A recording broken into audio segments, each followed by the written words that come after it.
semua orang kaget, termasuk saya sendiri. Apa yang terjadi kaget ya? Kalau COVID ini saya lihat situasi sekarang,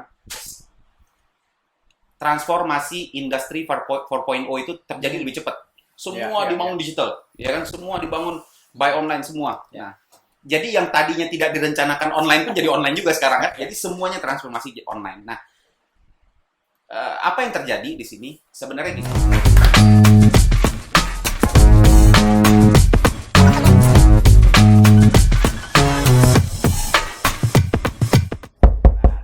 Sesi kali ini sudah ada tamu yang luar biasa hadir di studio kita ini. Saya memanggilnya Mas Yopi. Ya, apa kabar Mas Yopi? Alhamdulillah, kabar baik, Coach Bapak. Alhamdulillah. Sudah siap nih ngungkapin pikirannya di acara ketuk pintu? Kita coba dengan kopi. Oke. Kopi sambil ngopi. Ngungkapin pikiran, karena identik kalau kita ngobrol sambil ngopi, itu ngobrolnya jadi ringan. Ya. Bukan yang berat-berat. Ya, tapi dampaknya sambil berdebar-debar gitu ya. Karena ngopi. Tapi dampaknya kita berharap luar biasa nantinya. Oke, sekarang kesibukan Mas Opi apa nih? Oke, saya kesibukan ada beberapa. Saya sebenarnya saat ini profesional, bekerja di perusahaan yang bergerak di bidang penjualan lubrikan sebenarnya. Lubrikan. Ya. Sambil saya bantu keluarga, juga ada beberapa usaha seperti itu kira-kira. Oke. Nah, setiap tamu yang kita undang di acara Mopeyo ini ya, itu pasti nih kita bahas sesuatu yang memang saat ini banyak menjadi perbincangan orang-orang. Ya. Nah, sekarang kan lagi masa-masa shifting lah kalau saya bilang ya, dari konvensional ke digital. Gitu. Tapi di luar sana itu banyak kekhawatiran misalnya begini.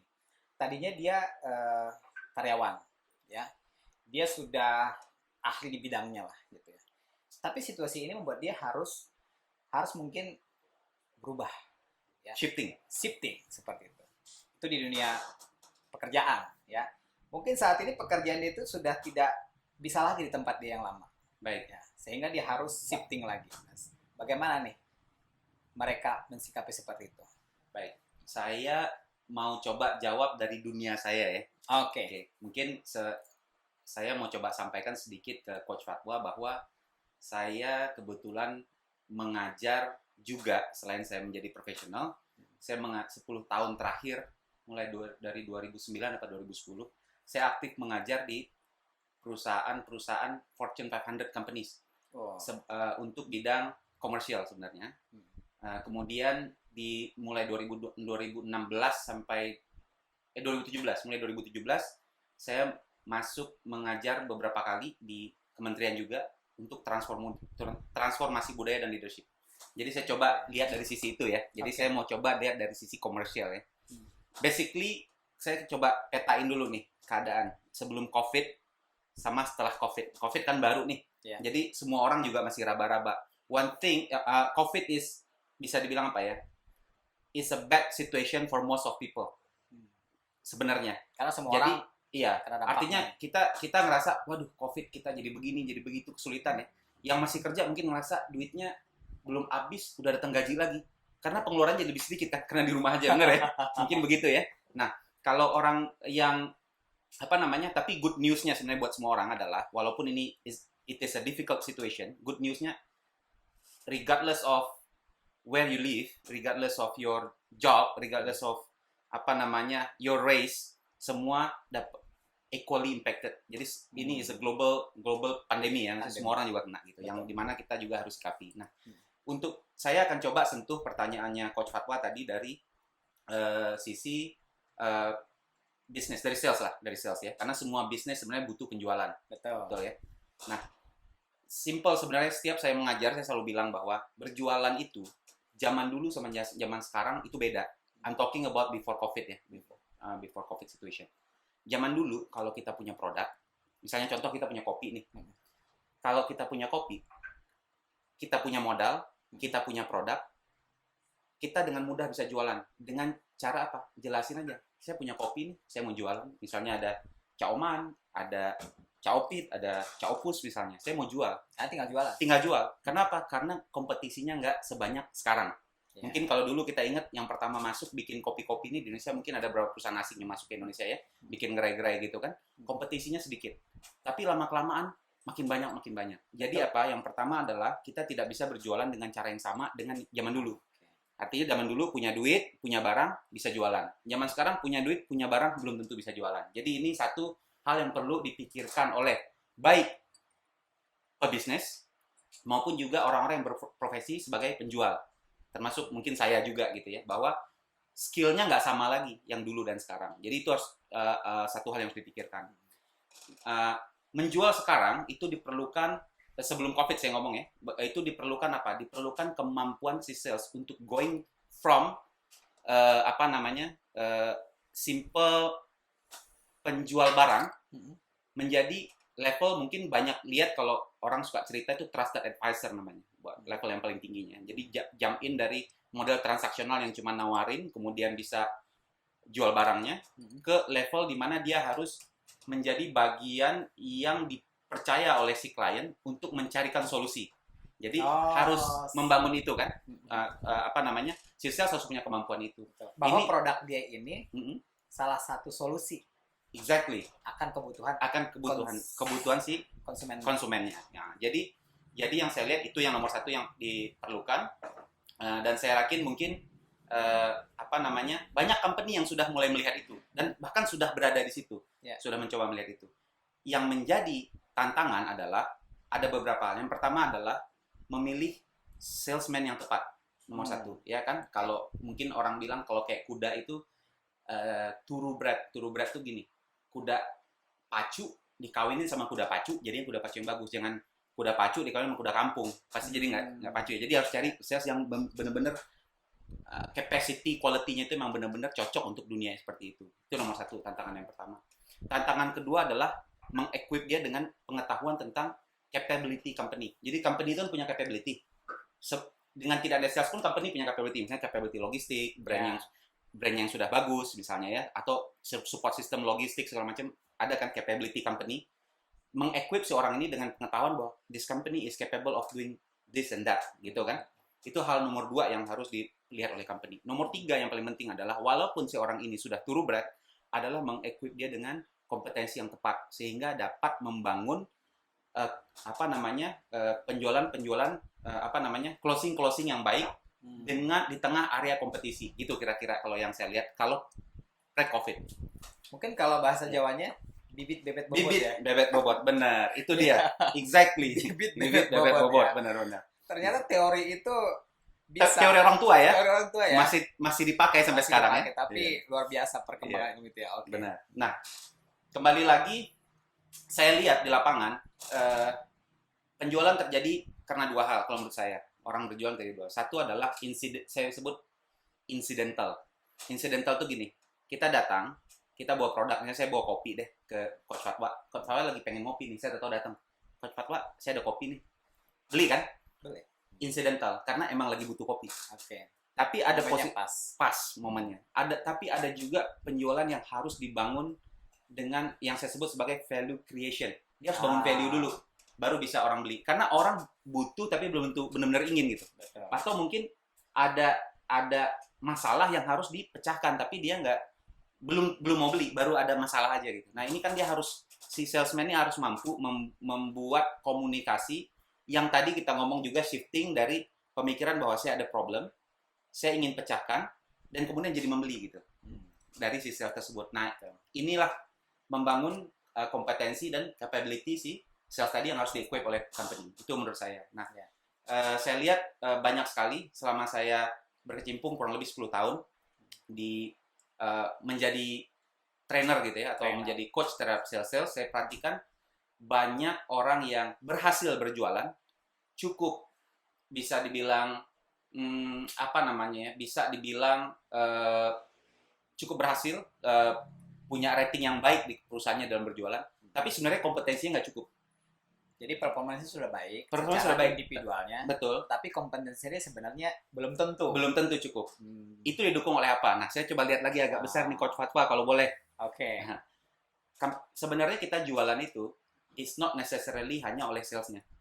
Oke. Di dalam penjualan itu mencakup 3 hal yang dilihat oleh customer. Pertama adalah, misalnya nih, saya mau beli kopi, misalnya. Yang pertama saya lihat adalah produknya sendiri, brandingnya. Branding dan produknya bagus. Jadi siapapun yang menjual Cak Opus, kalau saya udah suka sama Cak Opus, misalnya hari ini yang jualan Coach Fatwa misalnya, besok diganti oleh si A atau si B, tapi saya suka sama produknya, saya terbeli kan dari si B atau si A tadi. Tidak peduli siapa nggak peduli siapa yang jual. Nah, karena value dari produknya sudah nyampe. Nah, jadi itu salah satu penyebab dari penjualannya. Penyebab kedua adalah saya bilang bahwa saya ada supplier kopi, ada 3, tapi yang paling reliable adalah si perusahaan yang pemilik Cak Opus ini. Jadi saya terbeli walaupun diganti salesnya. Jadi ada beberapa dimensi. Jadi yang pertama adalah si company, si brandnya sendiri yang saya suka atau produk yang saya suka, baru terakhir sales. Di mana orang akan bergantung sangat dengan sales ketika yang 2 ini belum sampai message-nya ke customer, atau yang 2 lainnya belum terlalu kuat di mata customer. Disitulah perlu benar-benar keahlian sales. Makanya tadi saya bilang bahwa ada sales yang berhasil, tapi kompetensinya belum seperti itu. Karena apa? Karena pendukungnya kuat. Kira-kira begitu, Coach Fatwa. Sebenarnya bicara kompetensi, tanggung jawab siapa itu? Tanggung jawab company-nya atau tanggung jawab individunya? Wah, Coach Fatwa pertanyaannya berat nih. Kan itu kan harus disamakan tuh tadi ya. Iya, betul. Jadi kalau pertanyaan tersebut, kalau menurut saya kalau adalah, bicara company ini ya, kita belum bicara individu. siapa yang harus bertanggung jawab nih ya? Iya, betul.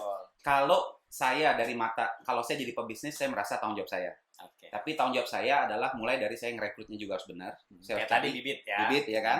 Kemudian saya harus memberikan dia informasi tentang bobot company saya misalnya kan.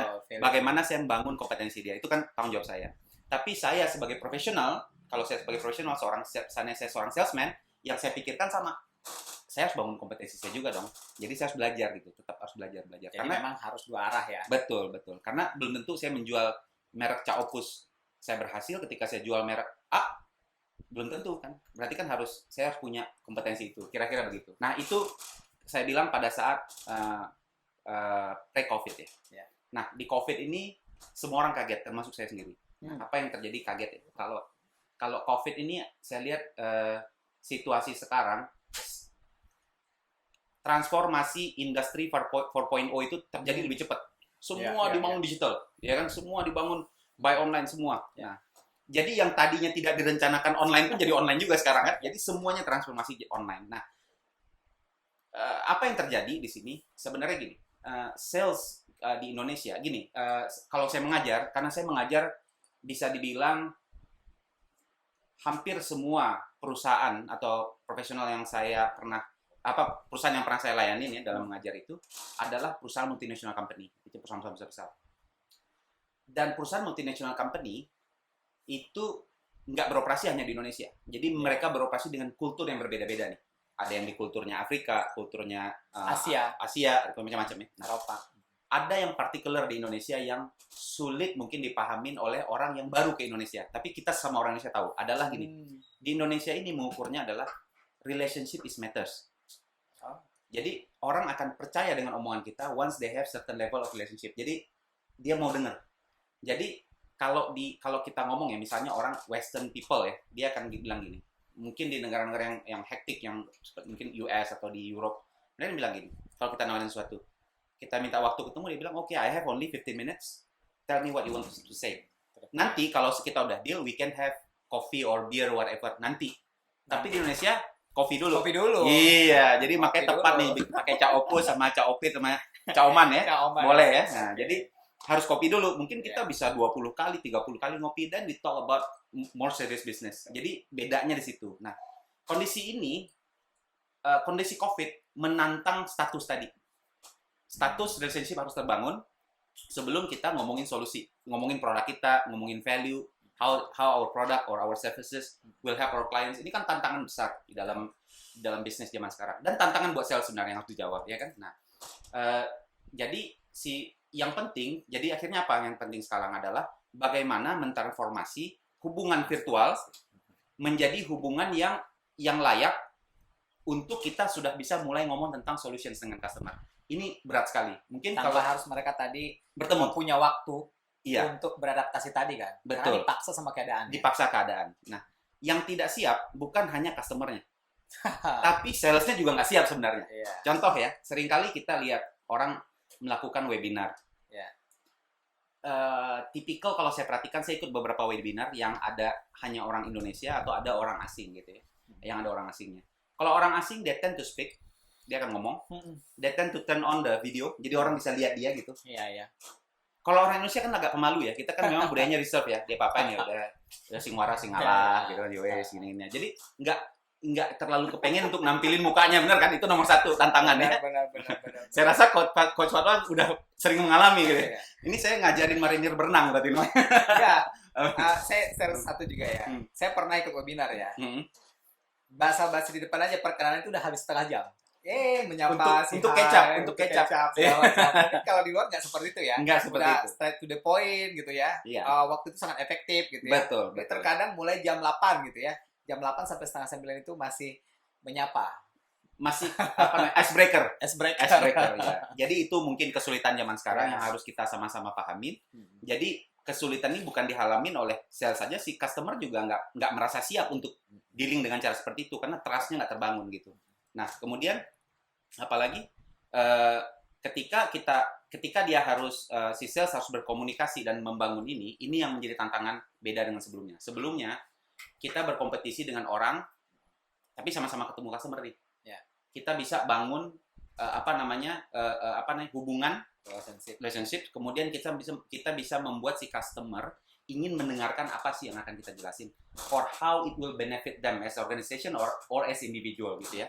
Di dalam bisnis, di dalam kondisi sekarang berjualan akan lebih sulit. Saya ngalamin sendiri juga keadaan-keadaan sekarang, dan yang saya lihat adalah begini. Solusinya sebenarnya gini. Saya nggak ngomong solusi dulu, caranya sebenarnya. Kita harus selalu ada dalam kepala kita bahwa frekuensi itu nggak penting. Frekuensi nggak penting. Yang penting quality. Jadi ketika frekuensi ini artinya kan intensitas mungkin ya. Iya, seberapa sering itu? Seberapa sering, betul. Bukan ke sana dulu nih. Bukan ke sana. Tapi kualitas. Karena kualitas. Kita apalagi kalau kita bisa dapat chance untuk ngobrol dengan target customer kita yang mungkin kita baru pernah kenal sekali dan kemudian dia setuju untuk komunikasi dengan kita melalui online media gitu. Itu benar-benar kita harus bangun quality. Nah, questions how to build the quality. Pertanyaan gitu kan? Yeah. The question is how to build the quality gitu. Kalau dulu kita bisa bangun quality through frekuensi. Oh ya, saya agak mundur ke belakang sedikit ya. Masalah frekuensi, saya kasih contoh sedikit. Dulu waktu saya pernah ke suatu sekolah ya. Saya dengar si kepala sekolahnya ngobrol. Kita ngobrol sebenarnya sama kepala sekolahnya. Dia bilang gini, kami sekolah swasta.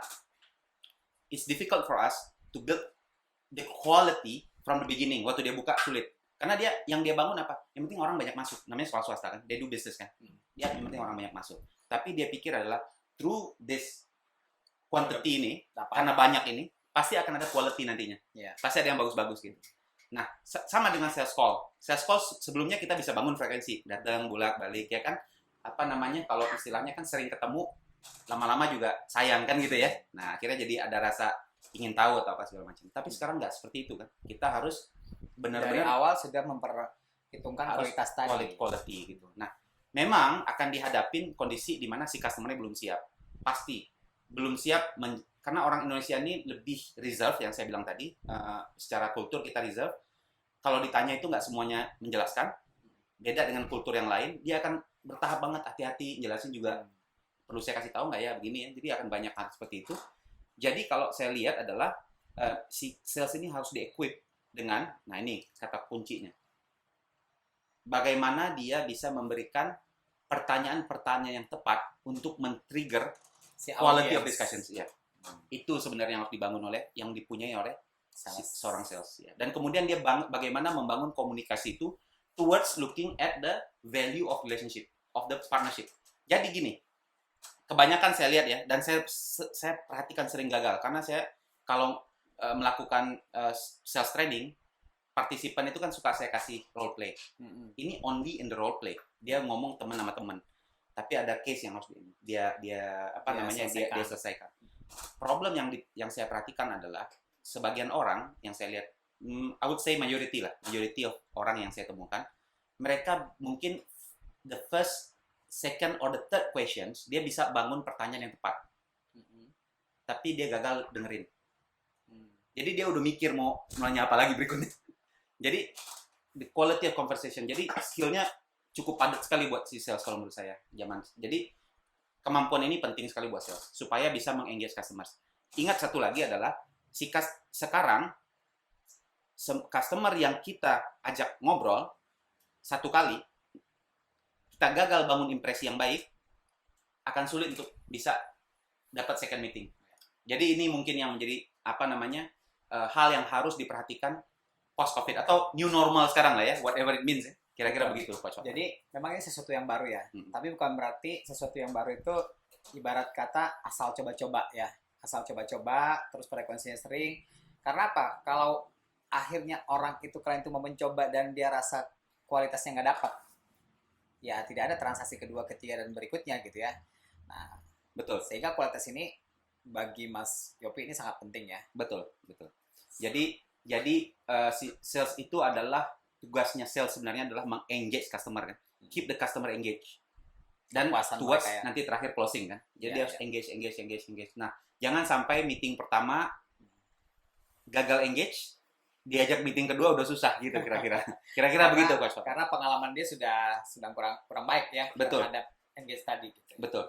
Itu kira-kira. Oke. Ya tadi kan Mas Yopi bilang nih di dunia training ya. Mas Yopi kan ngajar nih ya. Saya kebayang sih ya dampak COVID ini kepada dia training ya, di mana tadinya itu kan tempat sangat menentukan ya. Trainingnya ada di mana nih ya, kapasitasnya berapa orang nih, di ballroom seperti apa nih gitu ya. Nah itu juga menentukan kesuksesan training itu. Betul. Dan saat ini semua tidak ada. Nah, tidak bisa dilakukan. Tidak bisa dilakukan ya dengan regulasi-regulasi yang ada. Betul. Seperti apa Mas Yopi dan timnya lah gitu ya. Shifting tadi ini. Oke. Harus nih tuntutannya harus. Betul. Coach Fatwa tepat sekali ya kondisi seperti itu terjadi. Ditambah bahwa face to face meeting itu giving a lot of impact sebenarnya. Pertama adalah satu suasana ruangan itu juga udah mempengaruhi partisipan ya.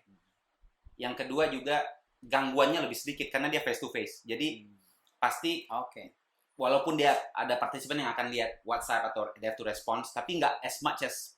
Tapi ruangan sudah dikondisiin. Sudah dikondisiin. Jadi dia akan ada di dalam training itu. Nah, tugas trainer kan sebenarnya atau tugas seorang coach sebenarnya adalah memastikan bahwa yang dia train atau yang dia coach itu dapat manfaat dari engagement itu, gitu kan? Ya.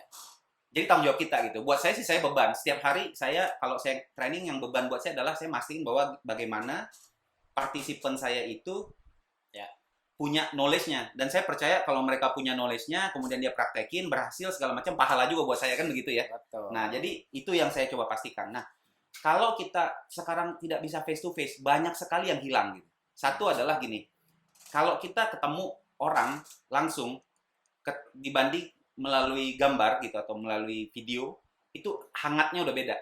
Auranya udah beda, itu satu ya. Jadi itu yang pertama, tantangan yang pertama. Tantangan yang kedua adalah tantangan kedua adalah gangguan.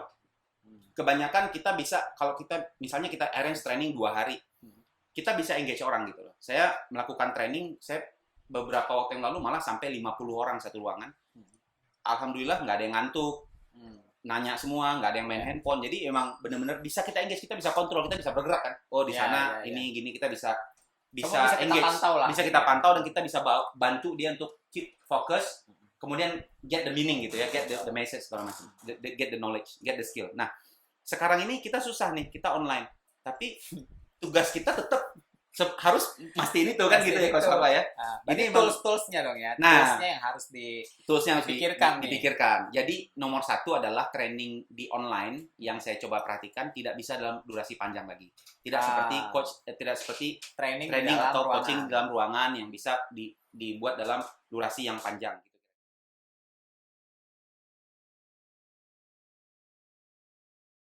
Jadi jawabannya sekarang adalah ketika kita harus melakukan training online. Yang pertama tadi saya sampaikan adalah waktu harus diperhatikan, jangan terlalu panjang. Kalau lebih baik dipotong-potong sedikit 30 menit, jadi dibagi beberapa sesi. Mungkin saya pikir orang time spend bisa berbeda-beda ya. Mungkin kalau untuk saya sendiri saya masih kuat untuk bisa duduk 2 jam dengerin orang bicara.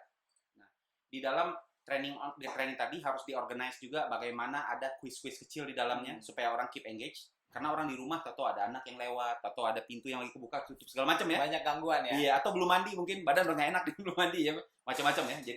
Jadi time waktu keep engaged, keep the audience engaged, dan menurut saya adalah dibikin series gitu, sehingga bahwa sampai segini nih, ada lagi yang harus diselesaikan. Jadi dibuat seri-seri. Mungkin itu solusi sementara. Yang berikutnya menurut saya paling penting adalah yang saya perhatikan ya kalau saya melihat webinar atau saya lagi call atau lagi ada yang pidato, itu adalah kemampuan trainer untuk move a little bit, move more si trainernya, karena sangat statik ya. Kita harus jangan sampai training sangat membosankan gitu ya. Jadi dia harus banyak bergerak juga. Bahasa tubuhnya juga tetap bahasa tubuh dibutuhkan, sama intonasi suara. Jadi dia harus bisa naik turun, di mana dia melakukan penekanan, di mana dia harus turun, di mana dia naik, kira-kira begitu, Coach Fatwa. Jadi itu mengatasi atau menjawab challenging di dunia webinar. Sebagai training tadi ya. Sebagai training. Sebagai trainer ya. Nah, ngomong-ngomong training nih, tadi dari tahun berapa? Saya mulai mengajar tahun 2009 atau 2010. Wow, 2010. Ya. Sudah 10 tahun ya. 10 tahun. Sudah 10 tahun. Ya. Dulu memang kuliahnya di bidang itu. Wah, ini menarik nih. Coach Fatwa, ini pertanyaannya sulit-sulit ya. Enggak, kenapa saya nanya ini penting ya? Karena saya akan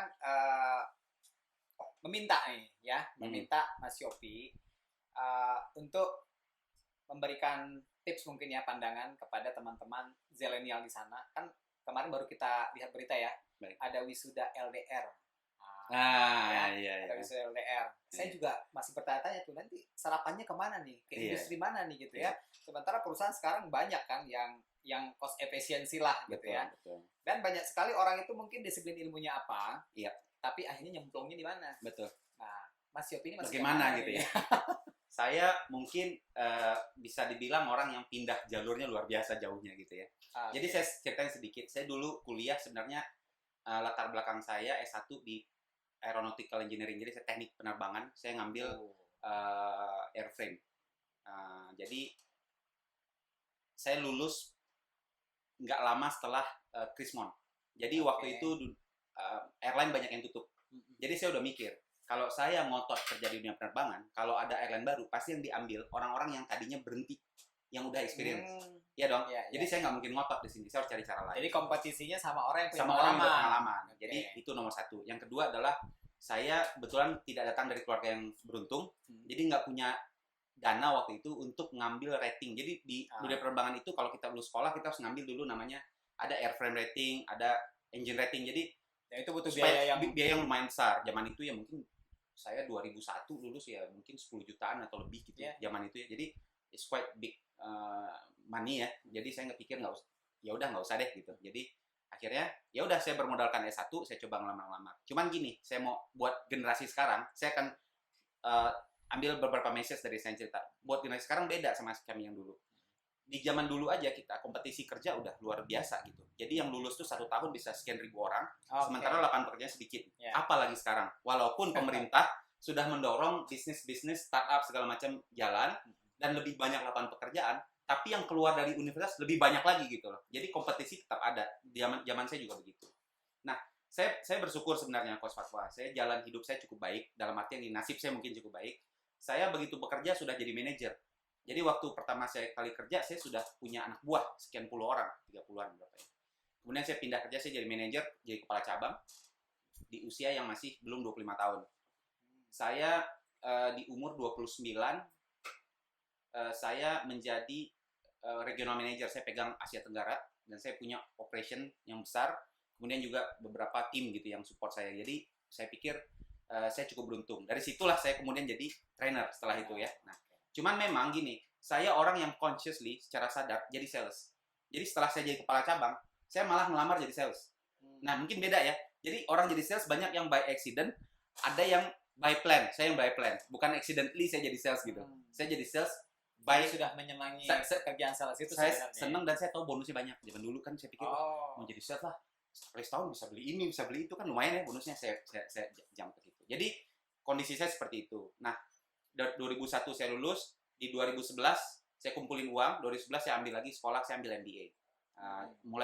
Karena saya pengen paham finance, karena saya udah mulai mimpin bisnis, mimpin perusahaan, saya perlu ngerti, saya ambil MBA. Nah, tapi relate lagi ke pertanyaan Coach Fatwa, apa yang dilakukan? Kalau kondisi sekarang, sebenarnya ada beberapa industri yang bertahan sebenarnya sekarang ini, atau bisa dibilang lagi panen, justru panen. Tapi lebih banyak yang lagi kacau nih, lagi hidup dari return earnings. Jadi mungkin perusahaan itu pernah punya keuntungan di zaman lalu, jadi hidup dari untung lama nih. Banyak yang seperti itu ya, yang masih coba pertahankan employee-nya. Bahkan ada juga yang dia pikir daripada saya harus gaji karyawan saya sampai saya bankrupt, mendingan saya pesangonnya sekarang deh, mumpung ada duitnya. Betul, nah itu supaya dia nerusin gitu yang kan. banyak terjadi sekarang. Yang banyak terjadi itu kan. Kalau menurut saya si company cukup baik sama karyawan. Kenapa? Karena dia daripada nanti bankrupt karena nggak punya pilihan, mendingan saya kasih duit dan dia bisa melakukan sesuatu whatever they want to do gitu ya. Tapi nggak baik buat semua orang memang kondisinya. Nah, yang saya lihat gini, kondisi sekarang kan ada organisasi yang berhubungan dengan logistik, fast moving, manufaktur ya, kemudian health related business, itu saya rasa sih masih berjalan dengan baik. Artinya anak-anak zilenial ini yang baru lulus ini, kalau memang disiplin ilmu dia relate dengan industri-industri yang justru tambah baik di era ini, nah itu mungkin tidak ada kekhawatiran ya. Tetap bisa ada jalannya gitu ya. Ada jalannya. Tetapi yang tidak nih, gimana mereka mempersiapkan diri lah. Iya. Mempersiapkan diri. Saya rasa gini, semua yang lebih dekat sekarang juga orang akan transformasi ke arah digital. Ya. Kalau saya lihat, saya punya kebetulan kolega relatif saya yang recruiter di bidang-bidang yang berhubungan dengan digital. Dia punya lowongan tuh banyak sekali. Dia selalu posting lowongan saya banyak sekali. Jadi memang ke arah digital banyak. Itu nomor satu ya. Saya pernah dulu duduk dengan satu perusahaan di mana saya belajar dari perusahaan itu bahwa zaman itu ini perusahaan besar di dunia, dia jual bisnis minyaknya. Kenapa dia jual bisnis minyaknya? Karena dia pikir minyak itu akan mati. Suatu hari kan turun. Jadi dia 2010 udah jual minyak, perusahaan minyak. Jadi ini grup company, dia jual perusahaan minyaknya gitu. Dia lepas lah. Dia masuk ke bisnis yang dia bilang future business. Saya lupa dimensinya, ada 4 kalau nggak salah. Cuman yang salah satu yang saya ingat, dia bilang bahwa, saya nggak usah sebut namanya, it's a big company, very well known company. Dia bilang yang pertama adalah food. Jadi world dependency on food itu akan increase. Karena memang ya populasi tambah terus ya kan. Betul. Dan ternyata sekarang ini walaupun COVID ini bisnis yang berhubungan ini naik terus kan. Maksudnya baik-baik saja gitu. Kemudian yang kedua dia bilang health. Kesehatan. Yang mana benar juga gitu ya. Pola hidup orang. Oh iya, macam-macam kan. Segala macam ya. Yang ketiga dia bilang people protection. People protection, berhubungan dengan safety, asuransi, segala macam. Pokoknya berhubungan dengan proteksi. Kemudian saya lupa yang keempat. Tapi dia sudah jauh-jauh hari sudah mempersiapkan diri ke arah sana. Nah, sekarang ini kita juga lihat post-COVID apa yang terjadi. Post-COVID pasti kan berhubungan dengan digital pasti banyak, ya kan? Makanan tetap. Yang 3 tadi tetap orang butuh. Proteksi, health, food, itu kebutuhan dasar yang akan selalu ada. Jadi yang berhubungan dengan industri itu, bersyukurlah sudah punya ambil kuliah yang benar gitu ya. Artinya harus bisa memprediksi masa depan dong ya. Iya, betul. Need-nya apa. Ya. Nah, bagi yang tidak, sebenarnya gini. Satu, ada pelajaran yang bisa diambil juga, bahwa saya selama ini pindah-pindah perusahaan segala macam, saya perhatikan, saya lihat juga klien-klien saya, nggak semua juga orang yang bekerja sejalur. Karena bedanya kampus dengan, contoh gini ya, sekolah ini kan ada sekolah kejuruan, misalnya SLTA, STM, SMK. Nah, SMK misalnya. SMK itu memang orang disiapkan untuk skill tertentu. Ya. Jadi dia hanya memang penitik beratannya untuk bekerja di arah yang sama. Siap bekerja lah. Iya. Kemudian juga ada yang D3, mungkin tetap masih skill juga. Kalau udah universitas, sebenarnya yang dibangun oleh kampus itu, dunia pendidikan itu sebenarnya kemampuan dia mengelola, kan gitu. Nah, ini sebenarnya dia bisa juga untuk mengconsider bisnis yang lain. Itu yang pertama. Yang kedua, tidak terlambat, ada tadi pagi saya dengar, menanam pohon yang paling baik itu waktunya adalah 20 tahun yang lalu. Itu waktu yang baik, 20 tahun yang lalu. Misalnya nanam pohon durian, atau itu 20 tahun yang lalu. Pertanyaannya, kapan waktu terbaik kedua? Sekarang. Iya. Jadi Setelah tahu sekarang. Nah, jadi tidak terlambat buat kita, buat misalnya adik-adik yang ingin melihat keadaan, saya pengen gimana untuk bersiap ke masa depan saya, untuk ngambil skill-skillnya, ambil trainingnya, ambil ini ya, short course misalnya seperti itu. Kemudian yang saya lihat juga adalah tidak berputus asa, itu paling penting ya, karena kita nggak tahu bahwa kita akan berhasil pada saat di mana. Tetap mencoba sampai kita dapat di tempat yang kita yang baik buat kita. Kira-kira begitu. Artinya move on lah ya. Move on. Setelah lulus berarti jangan puas ya, jangan puas diri dengan ilmu yang dipunya tadi. Terus jangan berkecil hati juga. Aduh, peluangnya di mana nih? Gitu ya. Yeah, betul. Karena kayak tadi kalau dirasa kurang, sekarang pilihan banyak. Betul. Justru aksesnya makin mudah kalau menurut saya. Webinar A, B, C, D sehari itu mungkin kalau bisa dia searching tuh banyak sekali. Tinggal dia temukan aja passionnya di mana. Gitu. Saya satu lagi Coach Farwa, kalau boleh saya sharing ya. Saya ada satu satu orang teman saya yang post di sosial medianya dia. Dia bilang gini sama saya. Saya tinggal di new planet. Namanya COVID planet.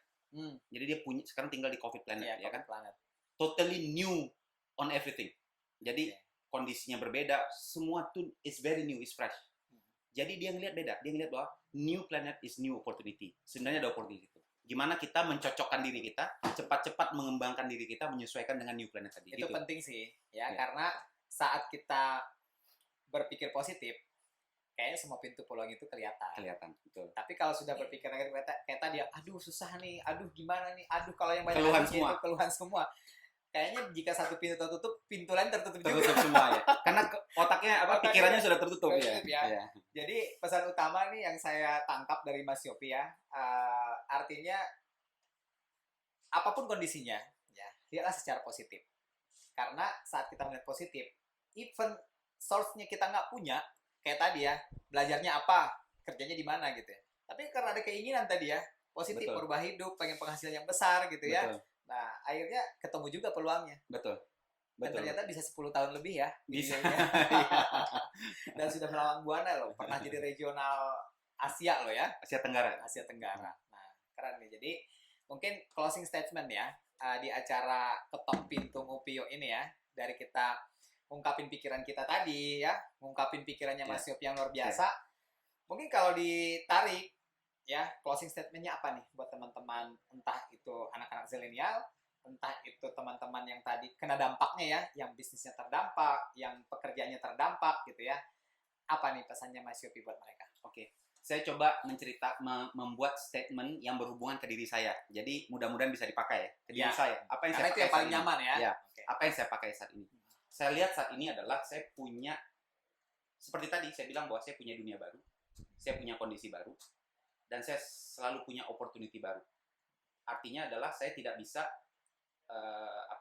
ngotot melakukan apa yang sama dengan yang saya lakukan sebelumnya. Saya harus bikin yang baru dan saya harus tes setiap apa yang saya lakukan apakah sesuai dengan kolam yang baru ini. Kira-kira begitu. That's the new normality. Terima kasih Mas Yopi. Very inspiring ya. Sampai ketemu lagi di acara Ketuk Pintu Ngupio yang berikutnya bersama Coach Fatwa dan tamu-tamu yang luar biasa. Terima kasih.